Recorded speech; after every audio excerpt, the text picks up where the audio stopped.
Bom, meus amigos, nós estamos... não é isso não, Wagner. Não é questão de ser idosa e não gostar de inovação, porque eu adoro tudo novo. O problema é coisa nova com problema. Cheio de gracinha, mas vamos lá. Estudo, que é o importante. Nós estamos ainda no assunto das manifestações visuais, e aí nas perguntas que Kardec fez a um espírito sobre a técnica, sobre o modelo, sobre como é que o fenômeno acontece, e agora então a gente vai entrar no ensaio teórico sobre as aparições, né? Aí já são a análise, né? São as observações que Kardec fez diante de tudo que ele analisou, que ele observou, e aí as conclusões ele coloca então nesse ensaio teórico, que vem a ser o item 101, tá? E ele diz assim: as manifestações mais comuns de aparições ocorrem durante o sono, pelos sonhos. São as visões. Não podemos examinar aqui todas as particularidades que os sonhos podem apresentar. Resumiremos dizendo que eles podem ser uma visão atual de coisas presentes ou distantes, uma visão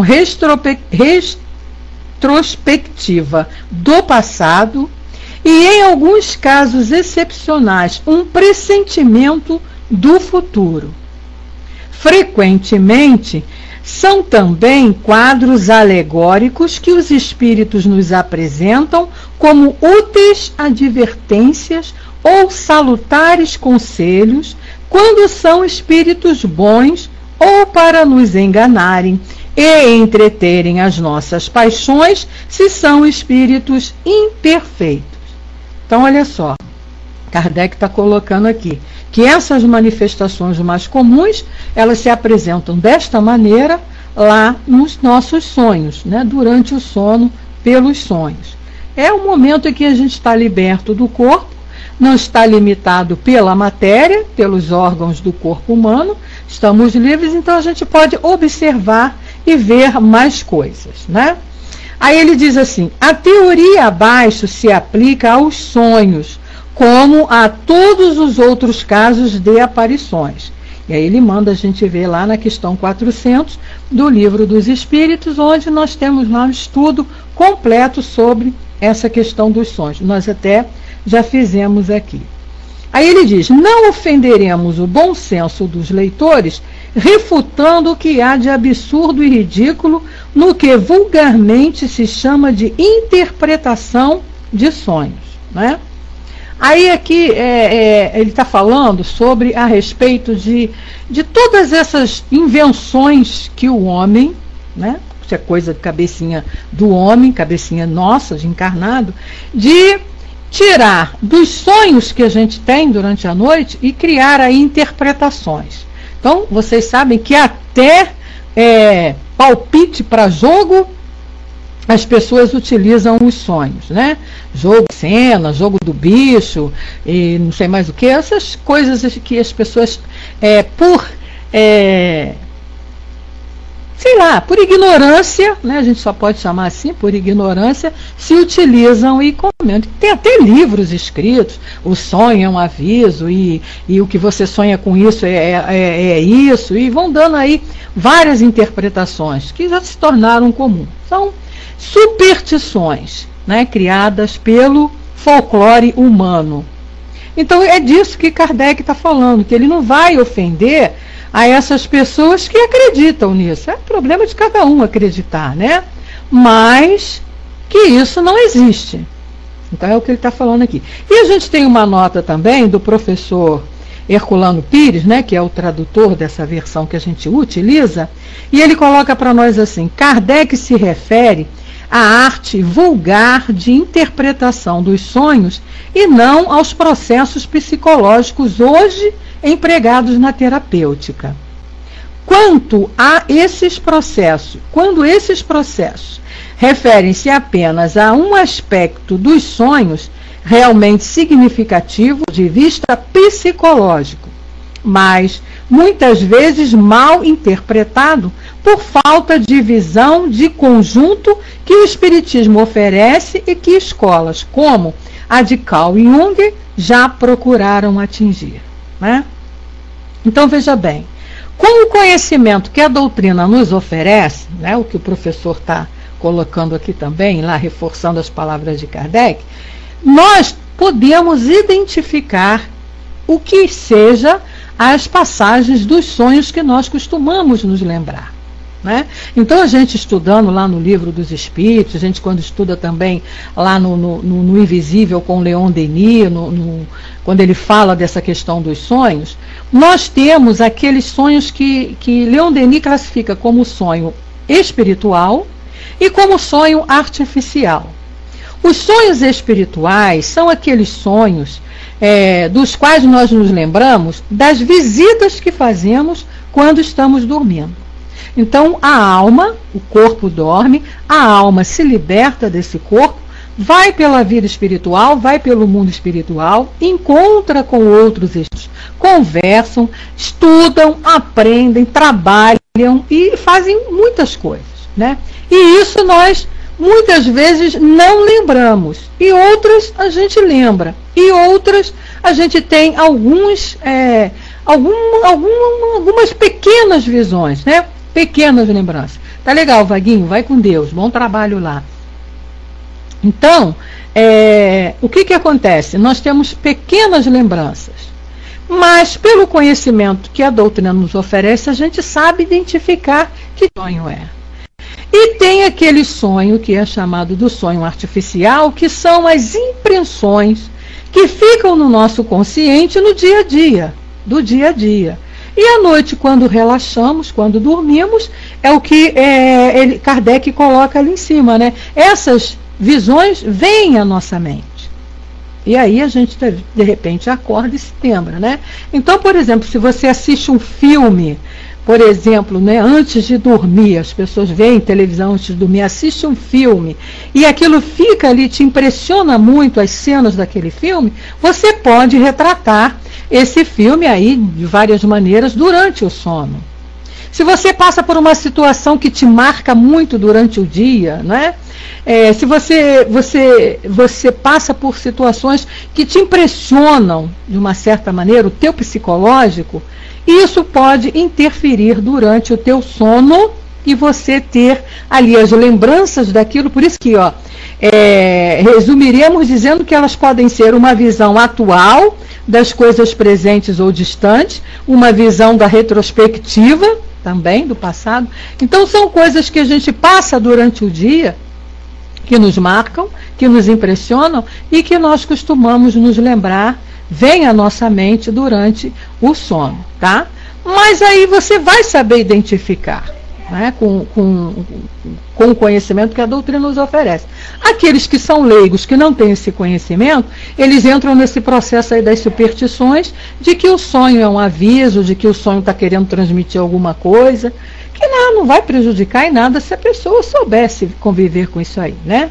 Então é sobre isso que Kardec coloca esse pequeno adendo aqui. Aí no item 102, ele diz assim: as aparições propriamente ditas ocorrem no estado de vigília, no pleno gozo e completa liberdade das faculdades da pessoa.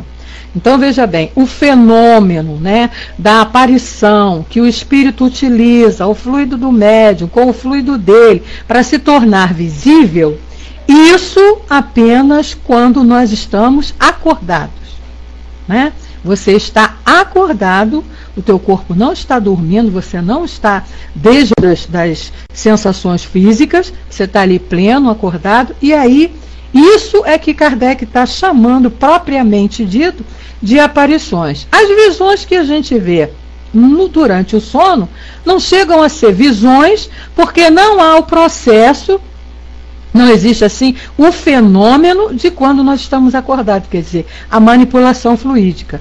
Esse fenômeno, quando nós estamos dormindo, é a vida que nós enxergamos com os olhos da alma, tá? Então ele diz: apresentam-se geralmente com uma forma vaporosa e diáfana, quer dizer, bem sutil, né? Algumas vezes vaga e indecisa. Quase sempre, a princípio, é um clarão esbranquiçado, cujos contornos vão se desenhando aos poucos. De outras vezes, as formas são claramente acentuadas, distinguindo-se os menores traços do rosto, a ponto de se poder descrevê-las com precisão. As maneiras, o aspecto são semelhantes aos do espírito quando encarnado. Então, olha só, isso aí vai depender da situação, vai depender das condições do ambiente, vai depender da necessidade do espírito, da possibilidade que o espírito tem de se fazer visível, e das necessidades de quem está para ver e quem está querendo aparecer. Então ele vai aparecer de uma maneira bem suave, bem sutil, lá, bem vaporosa, como ele diz aqui, como muitas das vezes como se fosse um clarão. A gente já ouviu descrições a respeito disso, um clarão esbranquiçado, né? E que as pessoas não conseguem identificar nem o que seja, só vem o clarão. De outras vezes, dependendo das condições, da necessidade, ele já vai aparecer de maneira mais clara, né? Se mostrando mais. E essa maneira que ele vai se mostrar, é o que Kardec está dizendo aqui, sempre vai ser da última encarnação que ele teve. Né? Do perispírito vai se mostrar com a forma da última encarnação para que ele seja reconhecido. Agora o Kardec diz também aqui, olha só, importante, por tomar todas as aparências, o espírito se apresenta com aquela que melhor o possa identificar, se for o seu desejo. Então, veja bem, nós também podemos e temos essa condição, o perispírito apresenta essa possibilidade de nós modelarmos ele de acordo com a nossa vontade. Então, eu quero aparecer, estou desencarnada, quero me mostrar, quero me tornar visível, mas não quero com a forma que eu tenho agora. Né? Quero que de uma maneira que ninguém me identifique, que veja apenas um espírito. Eu posso, pelas propriedades que o perispírito apresenta de poder se modificar, me apresentar de uma outra forma. A gente sabe disso, que o nosso querido Emmanuel, né, que era o guia lá espiritual de Chico Xavier, ele teve várias encarnações, e nós sabemos das várias encarnações dele, escolheu aquela aparência de quando ele foi tal general Públio Lentulus, lá, né, na antiga Nazaré, lá em Belém, lá em Roma, né, quando ele teve o encontro com Jesus. Então ele se apresentava para Chico daquela maneira, mas nós sabemos que ele teve outras aparências, mas ele, pelas condições de já ter o conhecimento, de poder manipular-se, ele se apresentava daquela maneira. Aí ele diz assim, embora não tenha como espírito nenhum defeito corporal, ele se mostra estropiado, coxo, corcunda, ferido, com cicatrizes, se isso for necessário para identificá-lo. Ainda tem isso também. Né? Se, por exemplo, a gente tem um ente querido, e esse ente querido tinha uma deficiência física, ele, no momento que está como espírito, não tem mais deficiência nenhuma, porque o nome já diz, a deficiência era física, era do corpo. Então vamos que ele não tivesse movimento nas pernas, né, e andasse numa cadeira de rodas enquanto encarnado. Para que os seus entes queridos possam identificá-lo e ter certeza de que seja ele vai ter que se apresentar da maneira que era quando encarnado. Então ele vai se apresentar numa cadeira de rodas, apresentando a deficiência física que ele tinha. E é como Kardec diz aqui, qualquer uma, cicatrizes, sinais, tudo isso para que ele seja para que tenham a certeza de que seja ele mesmo. Quer dizer, são maneiras de identificar o ente querido que está ali. Aí ele diz, não é disforme como o espírito, mas se o evocarmos como Esopo, desculpe, eu pulei um pedacinho.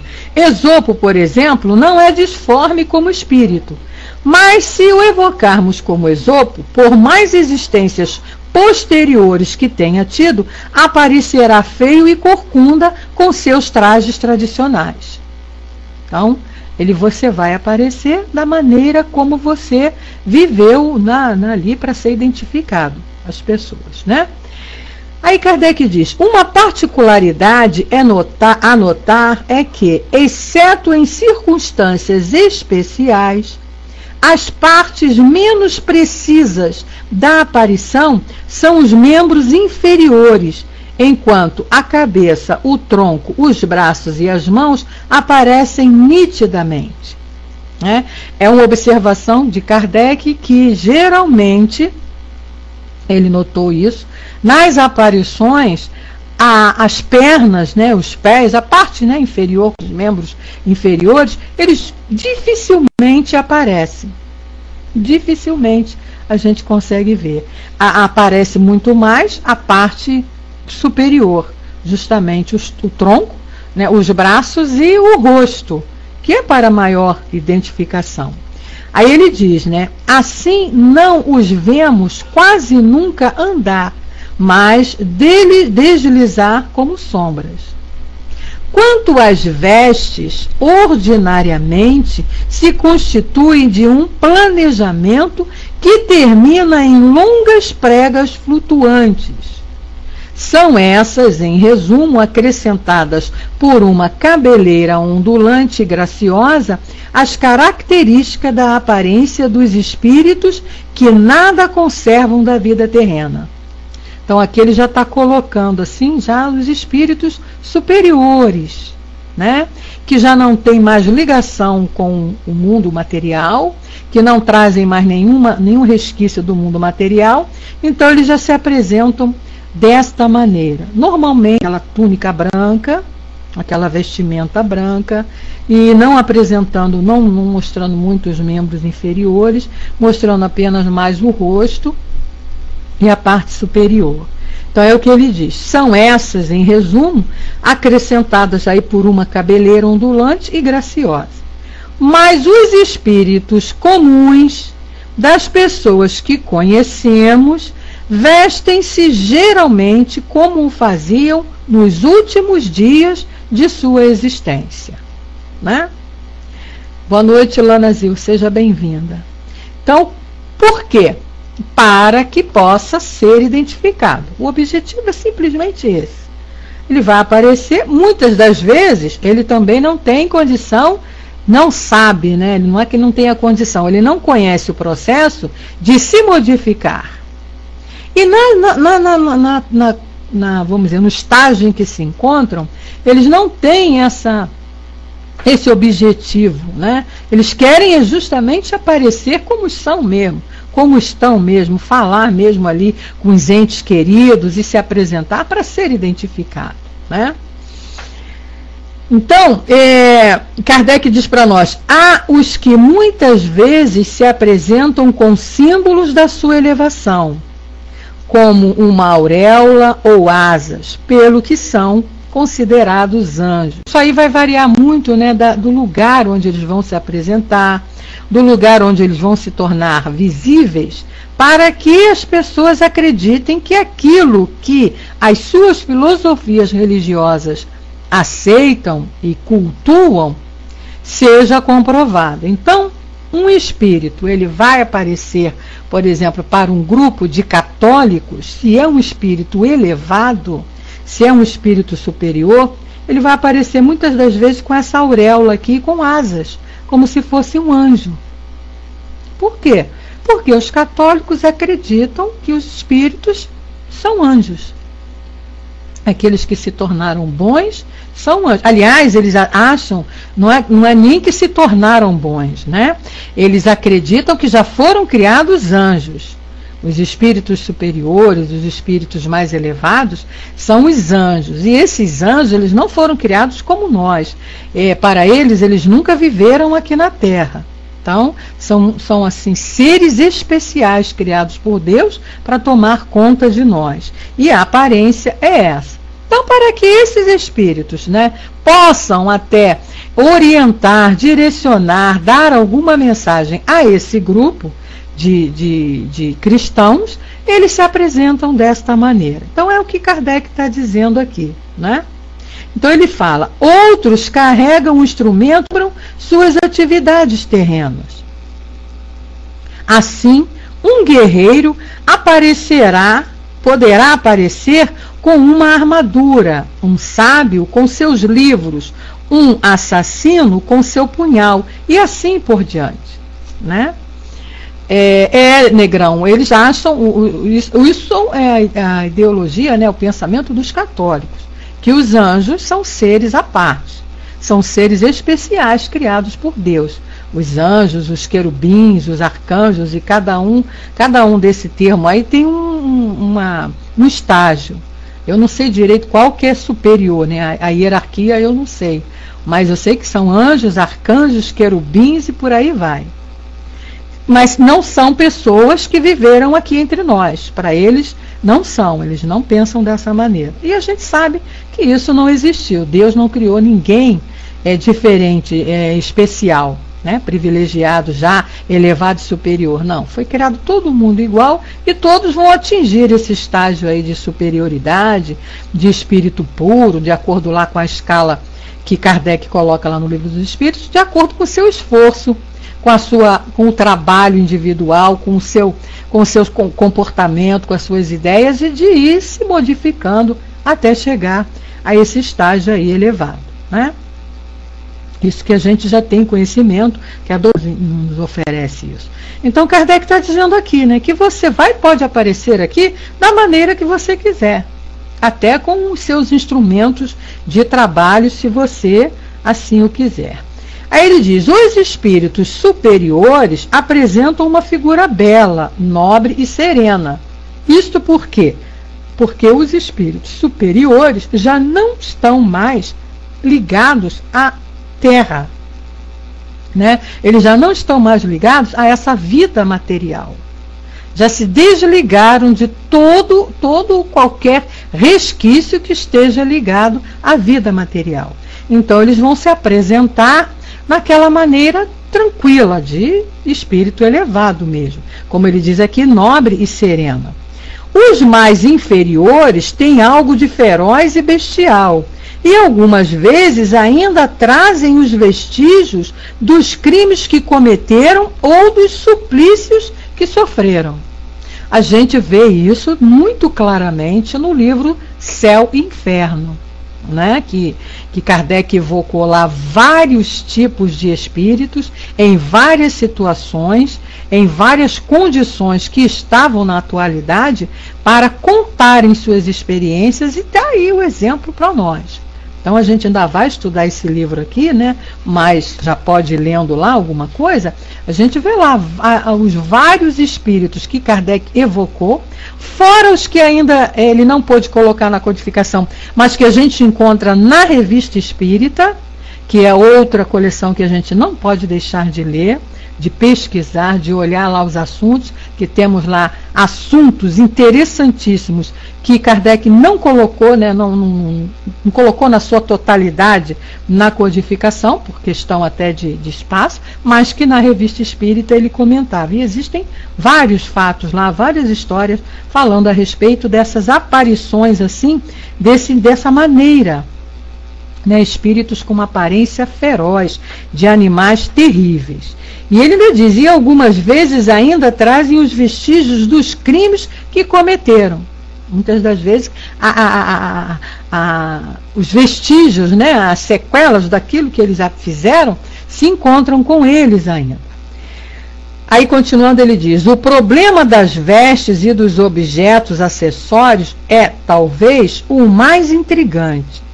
Voltaremos a tratar disso num capítulo especial, porque ele se liga a outras questões muito importantes, né? Então ele vai tratar disso lá no laboratório do mundo invisível, né, quando ele vem mostrar para nós como é que é o processo de você, por que que os espíritos, como os espíritos conseguem se com esses objetos, tanto as vestes como esses objetos que eles utilizavam aqui enquanto encarnado. Muito bem. No item 103, ele diz assim: dissemos que a aparição tem algo de vaporoso. Em alguns casos, poderíamos compará-la à imagem refletida num espelho sem ação, que, apesar de nítida, deixa ver através dela os objetos de trás. Quer dizer, é como se fosse uma imagem transparente, bem nítida, porém transparente. Por isso ele chama de vaporosa. É geralmente que os médiuns videntes as distinguem. Eles as veem ir e vir, entrar num apartamento ou sair, circular por entre a multidão com ares de quem participa, ao menos os espíritos vulgares, de tudo o que se faz a seu redor, como se interessarem por tudo e ouvirem o que se diz. Então, olha só, o que ele está dizendo aqui? Os médiuns que têm essa capacidade da vidência, é lógico que eles não ficam vendo espírito o tempo inteiro, mas eles têm essa possibilidade de ver, não só quando os espíritos querem se mostrar, né? Dependendo da situação, dependendo da necessidade para que o médium possa ver, ele vai enxergar o mundo espiritual e ele vai ver isso aí, espíritos transitando para lá e para lá, para lá e para cá, se movimentando normalmente, como se fossem encarnados. Por que isso? Porque, meus irmãos, é o que mais acontece com as criaturas que desencarnam. Vamos botar assim, de 10 pessoas que desencarnam, 9 estão nessa condição de ainda acharem que estão vivos. É impressionante, né? Mas é a verdade. De 10 criaturas que desencarnam, 9 se encontram ainda nesse estado de achar que continuam vivos. E continuam lá tentando se comunicar, continuam tentando trabalhar no que exerciam, fazer as mesmas coisas, achando que estão... É verdade, Dudu. Né? A gente sabe disso por quê? Quem trabalha em mesa mediúnica e casa espírita no trabalho de desobsessão sabe disso. Nos trabalhos que se apresentam, se a gente numa noite de trabalho vier atender ali, vamos dizer, 8 espíritos, né, 4 de cada rodada do trabalho, como é na nossa casa, no Leon Denis, nós temos uma noite, nós recebemos ali, dependendo da quantidade de médiuns em cada sala, mas o normal são 4 médiuns, né? 4 médiuns de incorporação, 4 médiuns de apoio e normalmente 2 doutrinadores. E nós temos 2 rodadas de trabalho, né? Então você veja bem, de 8 espíritos que a gente atende numa noite, normalmente assim, a metade ou até mais que a metade, 5, 6, vem sempre nessa condição, né? Muitas das vezes não são nem espíritos sofredores, são espíritos que estão na condição da ignorância, não têm consciência de que já desencarnaram. Isso acontece muito. E a primeira coisa que eles falam é justamente isso, que eles não entendem por que eles estão aí. Né? Por que eles estão aqui? Por que tiraram eles de suas casas, dos seus locais de trabalho, para levá-los ali? Eles não entendem. Aí o treinador vai lá e vai fazendo, né, vai dando a orientação e vai falando muito carinhosamente. É um trabalho que tem que ser feito com muito amor para chegar. Você não pode chegar e dizer para o espírito: olha, você morreu, né? Não conseguem perceber isso, Negrão. E a gente não pode falar diretamente: olha, você morreu, você não está mais vivo, não. Você tem que fazer ele raciocinar, ele mesmo, e percebendo, né? Então a gente começa falando para ele observar o corpo que ele está, o ambiente que ele está, as pessoas vendo, e por aí vai, né? até ele entrar num processo de entendimento. E muitas das vezes é doloroso, porque eles sofrem muito quando percebem que já estão desencarnados. Aí eles, na maioria das vezes, ele cai num pranto, num choro, sofrido muito, né? Quanto tempo, dona? Depende dele, entendeu? Isso aí varia, a gente não tem assim um tempo determinado, né? Isso aí vai depender dele. Aqueles espíritos mais rebeldes, eles não aceitam. Você conversa, você explica, você bota. Aqueles que estão mais ainda embrutecidos, né? Eles não aceitam que morreram. Não, que a gente está brincando, que aquilo ali é uma farsa, que falam mesmo, são rebeldes mesmo. Esses vão demorar mais, não é? Depende muito assim de cada um, não tem um tempo que fica. Pode ficar, olha, eu vou contar uma história para vocês que eu acho que eu já contei aqui. Eu atendi uma vez na mesa mediúnica, né? Eu não estou falando o nome de médium, não estou falando nada, então eu posso contar porque foi uma experiência que eu nunca mais esqueci. Até hoje eu me lembro direitinho da cena, como foi esse trabalho. E foi um trabalho assim que me marcou muito, porque foi muito emocionante. Então você veja bem, o espírito chegou e nós começamos, a gente vai perguntar, e aí ele se identificou. Isso aconteceu por volta do ano de 2002, 2003, por isso. Se não me engano, foi 2002 que aconteceu esse trabalho comigo. E aí eu e o outro companheiro doutrinando, o companheiro conversando, a gente conversando, e ele ficou sério, ele estava sério, assim, numa postura muito elegante, sabe? Sentado assim, numa postura muito elegante. Numa postura muito assim altiva. Aí nós começamos a conversar. E você, meu irmão? Aí ele começou a dizer. Aí ele falou: olha, eu sou o general fulano de tal, pertenço à guarda fulano do número tal, do não sei o que, de Roma. Quando ele falou isso, de Roma, eu falei: meu Deus do céu.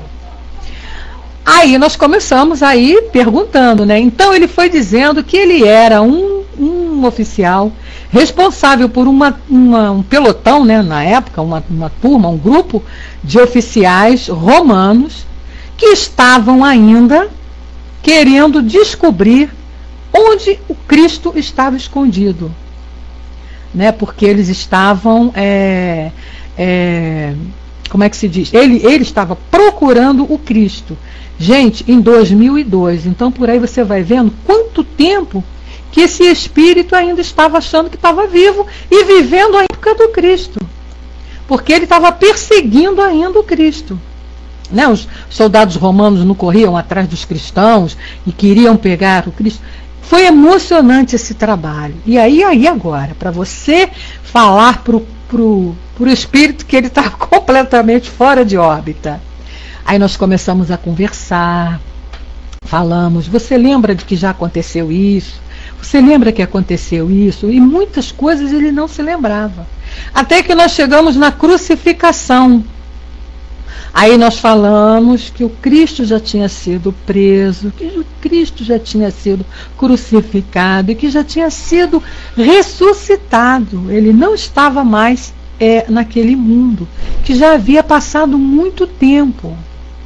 E aí ele pergunta para a gente: mas isso é verdade mesmo? Aí a gente responde: sim, isso é verdade. Aí nós falamos: nós estamos no ano... Mas o espírito muito inteligente, sabe? Ele não falava bobagem, não. Muito inteligente. Nós estamos no ano de 2002. Ele ainda estava lá no ano de não sei quanto, antes do Cristo, né? Aí ele começou assim, ele só virou, eu me lembro, eu não me esqueço dessas palavras, ele virou e falou assim: então eu perdi 2000 anos da minha existência. Aí até o companheiro que estava comigo começou a conversar: não, realmente você atrasou aí alguma coisa, mas você não perdeu, você tem todo o tempo para recuperar e papapá, e vamos conversar. Aí ele começou: então o Cristo ressuscitou. Aí nós explicamos que sim, que ele era o nosso guia, o nosso modelo, e que estava ali junto a ele, que ia ampará-lo, que ia ajudá-lo. Gente, daqui a pouco o espírito começou a chorar, mas ele chorava, a lágrima descia, ele chorava. E aí ele pergunta, né, como é que eu faço para consertar, né, mais ou menos, que ele queria consertar o que ele tinha feito. Aí a gente fala, não, você vai ficar na casa, você vai ser orientado, e papapá, e o trabalho ia continuar depois com ele. Então, para você ver que não existe um tempo determinado. Muitos espíritos ficam parados ali no tempo, vivendo ainda aquela vida que viviam na época em que estavam aqui encarnados, sem a conscientização que já morreram, né? Aí o Dudu coloca, ainda se recebe necessitados de muitos anos do tempo de Roma. Sim, eles ficaram muito tempo parados lá. Quer ver outros tipos de espírito que aparecem muito ainda vivendo como escravos. Como a gente recebe escravos que ainda estão lá sofrendo nas senzalas. Então você vê que isso aí depende do conhecimento do espírito. A dona coloca assim, mas ele já deveria ter ido em muitas reuniões mediúnicas ou não? Eu não sei te dizer isso. Pela posição dele, eu acredito que não. Sabe, dona? Porque tem uma coisa também, o espírito ele não é forçado a vir numa reunião mediúnica. Os mentores se aproximam tentando ajudar. A gente vê muito isso nas obras lá de André Luiz. Principalmente, você quer ver um livro que mostra muito isso, naquele livro Libertação, onde André Luiz ele trata muito desse trabalho justamente de desobsessão, né? Então, muitas das vezes, os mentores querem amparar o espírito, mas o espírito não está aberto a essa ajuda. Eles não veem os mentores, eles estão assim muito ainda ligados à vida que tinham, né? Muito ali ligados, e aí ele não enxerga mais nada. Então, e a gente não, o espírito, né, não pode forçar. Você sabe que existe o livre-arbítrio. Então o espírito não pode forçar, né? Não, vem aqui que você vai sair dessa. Não é assim.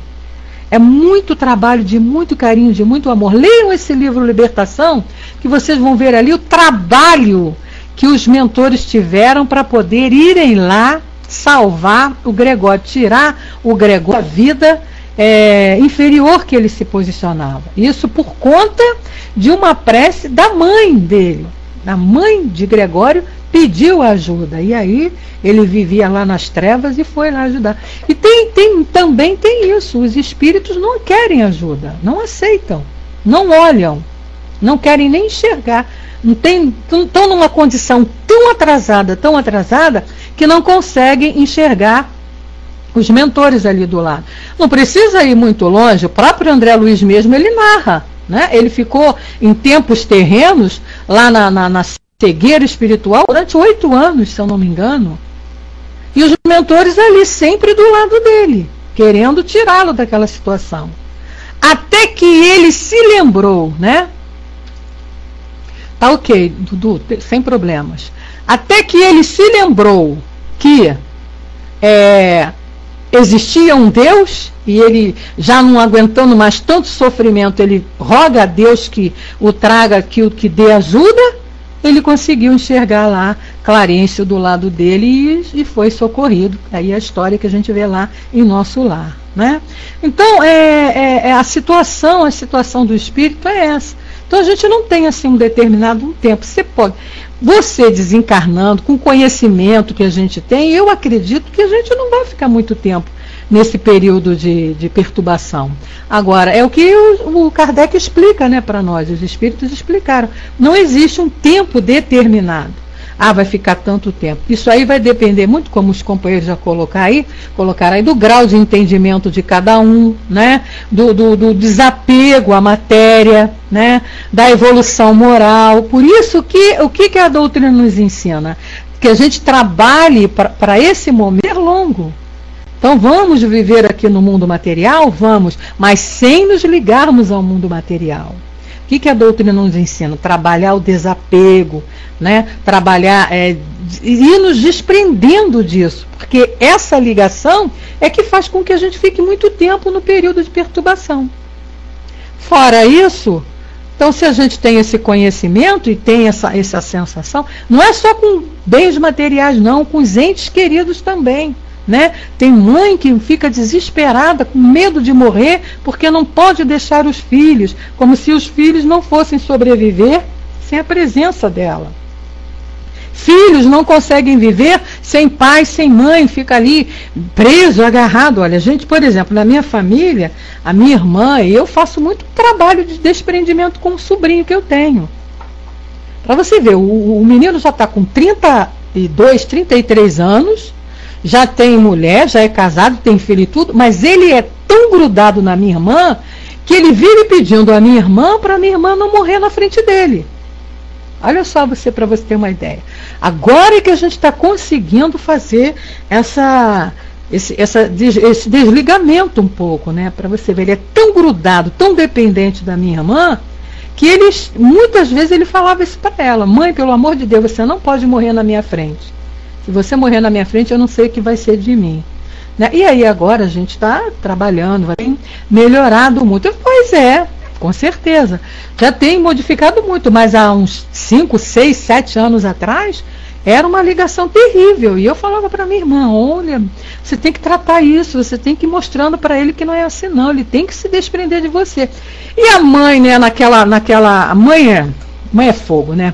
Mãe acha que tem que super proteger, que tem que atender tudo, então vivia também atendendo tudo. O outro, o mais novo, ainda ficava encarnando nele, né? Pô, você parece um bebezinho, vive grudado ainda na barra da saia da minha mãe. Mas essa é a ligação que a gente tem que trabalhar para não acontecer esse problema aí quando a gente desencarnar, tá bom?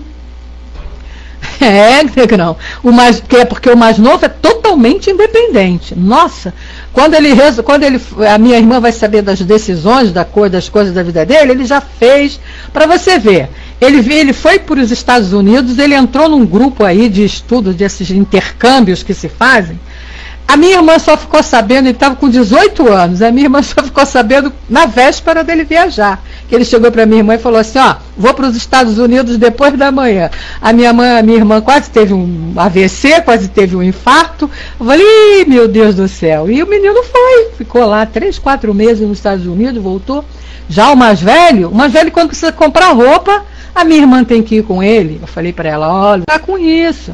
Vai desligando, manda a mulher não quer estar lá muito ligando nisso, né?